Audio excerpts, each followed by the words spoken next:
அனைவருக்கும் வணக்கம். இன்று நாம் பார்க்கக்கூடிய பாடப்பகுதி 11ஆம் வகுப்பு இயற்பியலில் 10வது பாடம் 10th லெசன் ஆசிலேஷன், அலைவுகள் என்று சொல்லக்கூடிய அந்த பாடத்தில் நேர்போக்கு சீரிசை அலையேற்றி லீனியர் ஹார்மானிக் ஆசிலேஷன் சொல்லக்கூடிய டாப்பிக்கை பார்ப்போம். அதில் பார்த்தீங்க அப்படின்னா மொத்தம் ஒரு 2 டாபிக் இருக்குது. ஒன்று வந்து கிடைத்தல் அலைவுகள் அப்படின்னு சொல்லுவோம், அதாவது ஹரிசாண்டல் ஆசிலேஷன். இன்னொன்று வந்து வெர்டிக்கல் ஆசிலேஷன், செங்குத்து அலைவுகள்.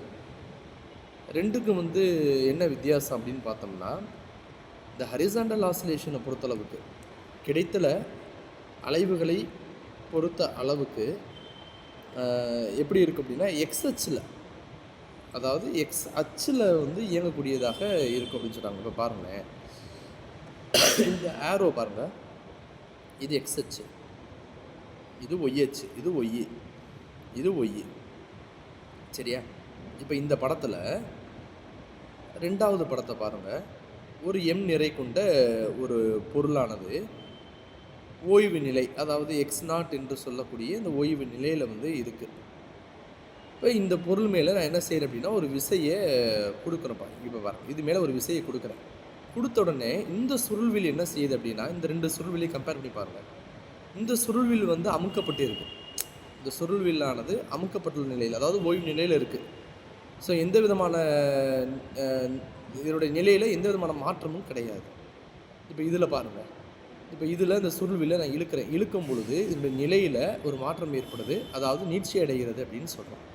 இப்போ இதில் என்ன நடக்குது அப்படின்னா, அந்த சுருள்வில்லானது அமுக்கப்படுகிறது, அதனுடைய நிலையில் ஒரு மாற்றம் ஏற்படுது. ஸோ எப்படி இருந்தாலுமே இந்த மையப்புள்ளியை பொறுத்து, இந்த மையப்புள்ளியினை பொறுத்து இந்த சுருள்வில்லானது என்ன செய்யுது, எக்ஸ் அச்சில் அலைவுக்கு மேற்கொள்ளுது. இந்த மையப்புள்ளியை பொறுத்து இந்த சுருள்வில்லானது அதே எக்ஸ் அச்சில் அலைவுக்குள்ளாது. ஆனால் 2க்குள்ள வித்தியாசம் என்னென்னா, இந்த முதல் படம் வந்து நீட்சி அடையுது, இந்த படமானது என்ன செய்யுது அப்படின்னா அமுக்கப்படுகிறது. கே என்பது எதனை குறிக்கும் அப்படின்னா, சுருள் மாறலை குறிக்கும்.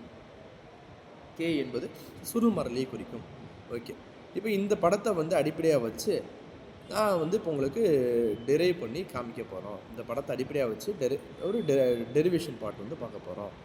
என்ன டெரிவேஷன் பார்ட்டு, என்ன பகுதியை நம்ம பார்க்க போகிறோம் இந்த இடத்துல அப்படின்னு பார்த்தோம்னா, அதாவது சிம்பிள் ஹார்மானிக் மோஷன் அப்படின்னு சொல்லுவாங்க. SHM, சிம்பிள் ஹார்மானிக் மோஷன், தனிச்சீரிசை இயக்கம். தனிச்சீரிசை இயக்கம்னா என்ன? இது ஆல்ரெடி வந்து ஒரு வீடியோ, முன்னாடி ஒரு வீடியோ வந்து போட்டிருக்கோம். அந்த வீடியோவில் அந்த தனிச்சீரிசை இயக்கத்தை பற்றி நம்ம பேசியிருப்போம். அந்த தனிச்சீரிசை இயக்கத்தில் என்ன சொல்கிறோம் அப்படின்னா, விசை எஃப் ஆனது எதற்கு நேர்த்தகவு அப்படின்னா, இடப்பெயர்ச்சி எக்ஸுக்கு நேர்த்தகவு. சரியா? அதாவது விசை எஃப் ஆனது எக்ஸிற்கு நேர்த்தகவு. சரி, இப்போ இந்த நேர்த்தகவை எடுக்கும் பொழுது எனக்கு ஒரு கான்ஸ்டன்ட் வேல்யூ ஆனது கிடைக்குது. அப்போ F equal to minus K, F equal to minus k into எதை குறிக்கும் அப்படின்னா எக்ஸு. கே என்பது மாறிலி. இந்த மைனஸ் என்பது எதை குறிக்கும்னா, இந்த சுருள்வில்லானது இழுக்கப்படும் பொழுது அந்த சுருள்வில்லில் ஒரு மீள் விசை உருவாக்கப்படும். சுருள்வில்லாய் இழுக்கும் பொழுது அந்த சுருள்வில்ல ஒரு மீள் விசை உருவாகும். இப்போ இது x0 இருக்குது, இழுக்கும்போது மீள் விசை. என்ன மீள் விசை அப்படின்னா, இடப்பெயர்ச்சி எக்ஸில் இருந்துச்சு அப்படின்னா மீள் விசையானது இடப்பெயர்ச்சிக்கு எதிர் திசை. அப்போ இடப்பெயர்ச்சிக்கு எதிர் திசைன்னு என்ன அர்த்தம்? வலது பக்கம் இருந்துச்சு அப்படின்னா அது வந்து என்ன செய்யுது, இடது பக்கமானது செல்கிறது. இதுதான் இடப்பெயர்ச்சிக்கு எதிர் திசைன்னு சொல்கிறோம். சரியா? ஸோ அதனுடைய அடிப்படையில் F equal to minus k into எக்ஸ்ன்னு கொண்டு வரோம். அப்போ இதை வந்து சமன்பாடு 1 எழுதிக்குவோம். ஓகே, அடுத்து நான் என்ன செய்கிறேன் அப்படின்னா, நியூட்டனுடைய இரண்டாம் விதியை வந்து நம்ம எடுக்கிறோம். அதாவது நியூட்டனுடைய இரண்டாம் விதி என்ன சொல்கிறாங்க அப்படின்னு பார்த்தோம்னா, F equal to m into a, F equal to m into a. இந்த ஏவுடைய மதிப்பு வந்து எதை குறிக்கும் அப்படின்னா, எம் இன்ட்டு ஆக்சலரேஷன் முடுக்கம் d² x/dt² எழுதுகிறோம். இது சமன்பாடு வந்து 2ன்னு எடுக்கிறோம். இது சமன்பாடு 2. சரி, அப்போ f = m × d²x/dt². 1 மற்றும் 2ஐ ஒப்பிட கம்பேர் 1 and 2 கம்பேர்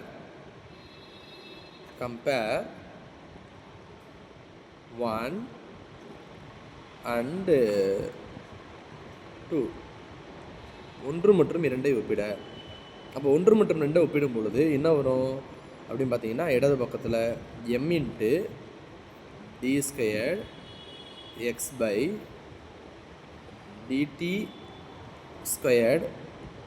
= இங்கே என்ன இருக்குது நம்மளுக்கு -k × x இருக்குது.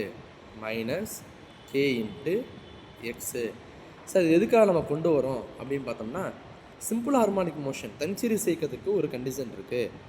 என்ன கண்டிஷன் அப்படின்னு பார்த்தோம்னா, -ω²x தான் வந்து அந்த தனிச்சீரிசை இயக்கம் சிம்பிள் ஹார்மானிக் மோஷனுடைய ஒரு கண்டிஷனாக இங்கே நம்ம பேசுகிறோம். சரி, ஓகே. இப்போ இதில் என்ன செய்யணும் அப்படின்னா, இதை சிம்பிளிஃபை பண்ணுவோம். எப்படின்னா, d²x/dt²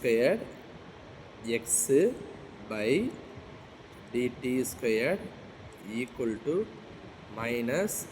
-k/m ×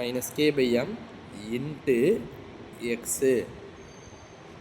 இதை சமன்பாடு 3ன்னு எழுதிடுவோம். ஓகே. தனிச்சீரிசை இயக்கத்துக்கான நிபந்தனை எப்படின்னு பார்த்தோம்னா, ஆக்சிலரேஷன் முடுக்கம் a =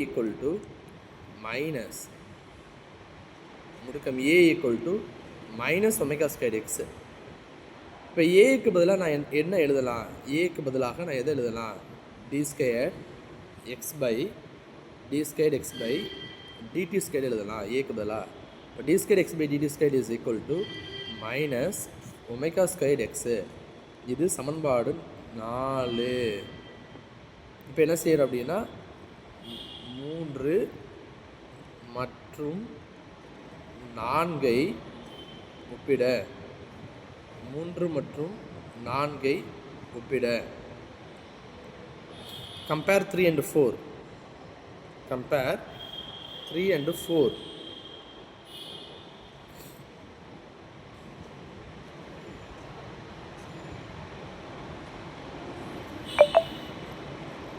Compare 3 and 4. Compare 3 and 4. 3 மற்றும் 4ஐ ஒப்பிட. அப்போ ஒப்பிட்டோம்னா என்ன வரும்? மூணாவது சமன்பாடு என்னவா இருக்குது நம்மளுக்கு? -ω²x இருக்குது. இங்கே d²x/dt² இருக்குது. d²x/dt² = -k/m × x. இது தேர்ட் ஈக்குவேஷன். ஃபோர்த் ஈக்குவேஷன் என்னவா இருக்குது? d²x/dt² = -ω²x இருக்குது. அப்போ 3 மற்றும் 4ஐ ஒப்பிட. அப்போ ஒப்பிட்டு எழுதிடுவோம். -ω²x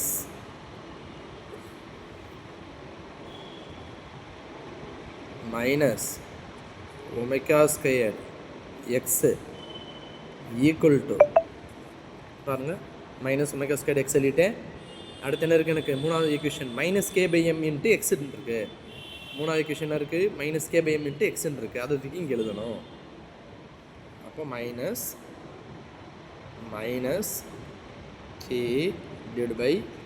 × x. இந்த மைனஸும் கேன்சல், எக்ஸும் கேன்சல். அப்போ மிச்சம் என்ன வரும்? மிச்சம் என்ன இருக்குது? ω² =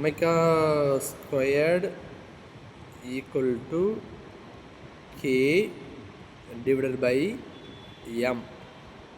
ω² = k/m. அப்போ therefore ω =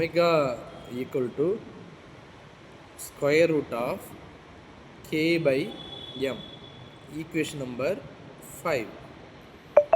ஓகே, இது வந்து ஆங்குலர் ஃப்ரீக்வன்சி, கோண அதிர்வெண் அப்படின்னு சொல்லுவோம். மறந்துடாமல் என்னுடைய யூனிட் எழுதுங்க. யூனிட் வந்து என்ன அப்படின்னா ரேடியன் செகண்ட் -1. இது ஒமேகா. இதில் வந்து டைம் பீரியடுக்கு நோடிப்போம். டைம் பீரியட் அலைவு நேரம் அப்படின்னு சொல்லுவோம். அலைவு நேரம் என்ன சமன்பாடு? Capital T = 2π divided by omega.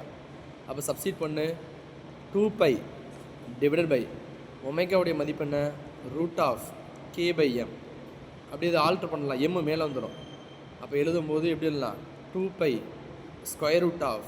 √m divided by k. டைம்னால செகண்ட் யூனிட் SEC செகண்ட், இது டைம் பீரியட். அதே மாதிரி ஃப்ரீக்வன்சி கண்டுபிடிப்போம், அதிர்வெண். அப்போ அதிர்வெண் என்ன ஃபார்முலா F = 1/t. அப்போ 1/t எப்படின்னா அப்படி டீயோடைய வேல்யூ சப்ஸ்டிட் பண்ண, அதாவது டீயோடைய ரெசிப்ரோக்கல் தான் 1/t. அப்போ டீயோடைய ரெசிப்ரோக்கல் வந்து என்னவா இருக்குன்றதுல 1/2π. அந்த டீயோடைய ரெசிப்ரோக்கல் எழுதுங்க அப்படியே 1/2π √k/m. Frequency unit hertz. Okay, அவ்வளோதான்ப்பா. இதுதான் வந்து ஹரிசாண்டல் ஆசிலேஷன், அதாவது கிடைத்தல் அலைவுகளுக்கான சமன்பாடு. தேங்க்யூ.